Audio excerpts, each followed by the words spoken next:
let me show you how to set up a swim bait hook with your soft plastic baits.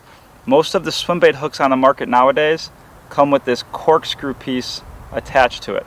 So you're going to take this corkscrew piece and you're going to run your soft plastic bait up onto that piece. You're just going to twist it on there, very simple. Some soft plastic baits aren't large enough to fit onto these corkscrew pieces, so you won't be able to use them with these swim bait hooks. And then some of these swim bait hooks on the market are pretty big. There aren't that many real small swim bait hooks, so some of the smaller soft plastic baits won't actually fit on these hooks. So you can't use all of your soft plastic baits on swim bait hooks, but you can use a lot of soft plastic baits on swim bait hooks. You don't just have to use swim baits. This bait I have here is a Swim Senko. This is a swim bait, and it works real well on these swim bait hooks.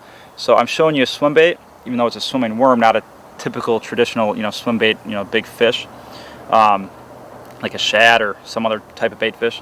But with this setup, now I've got the corkscrew onto the worm, or I've got the worm on the corkscrew, and I've got my hook here. So now I got to figure out where to hook it. So to figure out where to hook this bait, I'm going to pull my bait straight, so it's going to sit straight on the hook. That's how we want it to sit. And then where this part of the hook, this edge of the hook here, meets up with the soft plastic bait, that's where you want to run the hook through the bottom of that piece, just like that. You're going to run it up through this worm or your swim bait or whatever else you're hooking, and it's going to sit straight on that swim bait hook. It looks really good just like that.